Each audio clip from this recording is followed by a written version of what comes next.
Comparing Law and Order, SVU Episode Game, Season 6, Episode 14, to real-life case of Devin Moore. Are violent video games responsible for real-life violence? This is a question that has been debated for years in a Law and Order SVU episode titled The Game. The detectives investigate a murder case that appears to be straight out of a video game. This episode explores the influence of violence on those who play a lot of video games and their ability to distinguish between virtual reality and real life. In real life, there have been cases where violent video games have been blamed for violent behavior, such as the case of Devin Moore. But do these games really cause violent crimes? Let's dive into the video and find out more. The SVU episode Game revolves around a brutal beating and murder that leads detectives to a video game resembling the crime scene. The defense attorney argues that the violent video game incited the murder, prompting a legal battle over the culpability of the video game and the crime. The narrative emphasizes the distinction between virtual violence and the real-life consequences.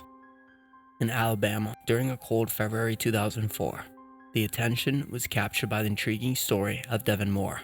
At least just 18 years old, Moore found himself at the center of a storm when he was arrested and charged with a serious crime. The murder of 3 people, including 2 police officers. What made this case unique was Moore's strong connection to the video game sensation, Grand Theft Auto, GTA. In the years leading up to these tragic events, Moore was deeply involved in the world of Grand Theft Auto. The game became like a second home to him, where he assumed a different identity and navigated through a vast digital city. Within this virtual world, Moore engaged in activities that mirrored the darker aspects of real life, including theft, violence, and even murder. The game's gritty narrative and portrayal of crime provided a platform for these actions. As Moore roamed the digital streets, his behavior started to resemble what he experienced in the game. After Moore's arrest, the legal proceedings turned into a discussion about the potential link between virtual experiences and real-life actions. Moore's defense team raised thought-provoking questions about whether a video game could influence someone's actions in the real world. Could extensive exposure to a simulated criminal environment desensitize a person and push them towards committing crimes that they may have not otherwise done? These questions ignited passionate arguments on both sides. Some argued that individuals are responsible for their own choices, and a video game should not be blamed for real-world consequences. Others believe that constant exposure to a violent and lawless virtual world could shape a person's mind and behavior. This debate extended beyond the courtroom and sparked larger conversations about the impact of media, especially interactive forms like video games. Ethicists, psychologists, and cultural critics delved into the extent to which external influences could mold human behavior and whether the allure of a digital world could override moral boundaries. In this SVU episode, a compelling legal battle emerges. The defense argues a captivating point.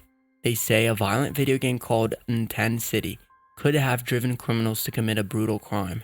According to them, the game blurred the line between fiction and reality, making the offenders less sensitive to violence and more prone to aggression.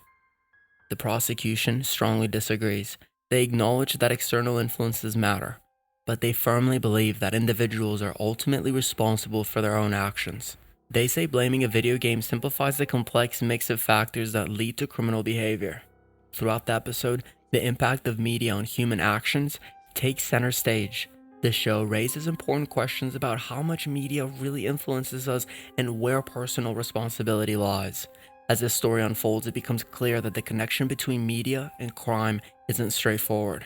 The episode skillfully shows how people react to outside influences while still making their own ethical choices. Devin Moore's case raised significant concerns about the influence of video games on young minds. Moore's extensive engagement with Grand Theft Auto fueled speculation about whether the game contributed to his violent outbursts or not. This case prompted debates about the potential risks of exposing impressionable individuals to graphic content, especially when combined with other risk factors. The legal dispute in the SVU episode centers around the big question: can a violent video game be blamed for a real crime? The main issue is whether the virtual world has enough power to affect real actions. In the legal battle, the defense argues that the explicit and disturbing content of the video game gradually removed the wrongdoer's natural aversion to violence. They believe that constant exposure to brutal scenes in the game made the perpetrators less sensitive to violence and eroded their sense of right and wrong. According to this view, the video game manipulated them into committing a terrible murder. On the other hand, the prosecution strongly disagrees. They emphasize personal responsibility and free will. They say that even though the game had a disturbing impact, the individuals still had control over their actions. The prosecution believes the game is just one part of the complex mix of factors influencing their behavior. This mix includes environmental, psychological, and social elements that all contribute to the choices that the individuals have made. Devin Moore's defense strategy centered along blaming his actions on the video game. Grand Theft Auto, sparking a big discussion about personal responsibility and the media's influence. The trial not only scrutinized Moore's actions but also raised a moral dilemma about balancing media freedom and potential harm to society. The main issue was navigating the relationship between creative freedom for media makers and the possible effects on society, especially when violent content might sway people. This case prompted a wider talk about how much media, like video games, can shape someone's behavior. It highlighted the social concerns of allowing diverse media creation while recognizing its potential negative impact. Moore's defense tried to link his actions to the game, Grand Theft Auto, emphasizing a crucial point in the ongoing conversation about personal responsibility.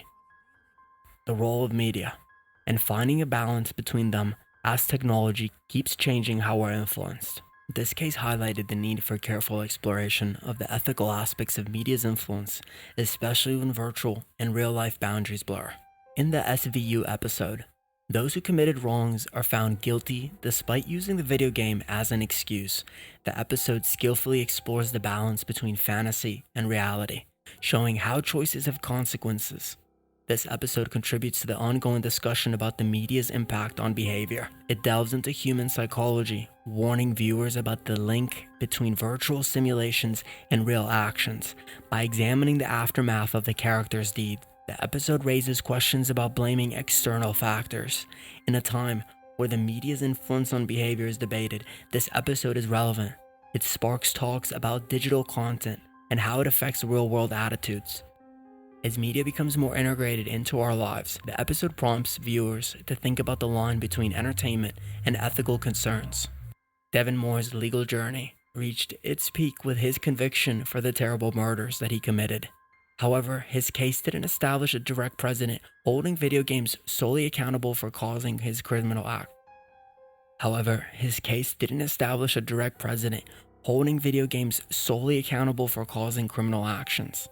Still, the details of Moore's case shed light on the complex relationship between media impact and the criminal tendencies. This legal journey sparked widespread awareness about the strong influence media, especially violent video games, may have had on susceptible minds. During Moore's trial, it became clear that while video games didn't entirely shape him into a criminal, they did play a significant role in the shaping of his thoughts and making him less sensitive to violence. The case not only showed how deeply Moore's immersed himself in a world of aggression and disorder, but also revealed a web of psychological factors that contributed to his criminal behavior. The prosecution highlighted how prolonged exposure to violent virtual scenarios could blur the lines between fantasy and reality, lowering inhibitions against violent acts. Rather than directly proving causation, Moore's case triggered a surge in public discussion.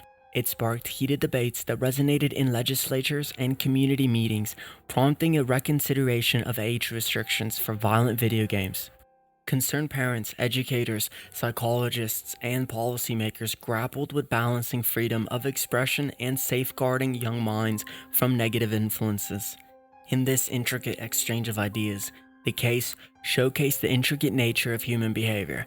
It emphasized the various aspects of criminal tendencies, highlighting that media exposure is just one element influencing a person's psyche, not the sole determinant. The court's decision recognized the importance of multi-risk factors in Moore's life, including his troubled upbringing, psychological vulnerabilities, and social surroundings. In essence, Morse's case acted as a lens through which society could examine the combination of factors shaping criminal tendencies.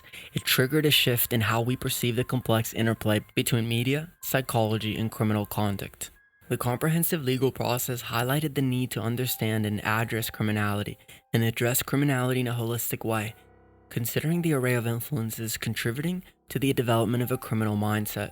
However, the comparison between the Law and Order SVU episode Game and the real-life case of Devin Moore highlights the intricate relationship between violent video games and real-life actions. While the episode dramatizes the debate surrounding media's role in criminal behavior, the Moore case exemplifies the complex interplay between personal history, individual agency, and exposure to violent content. Both instances underscore the importance of addressing the media's impact on individuals while recognizing the broader context that contributes to criminal acts.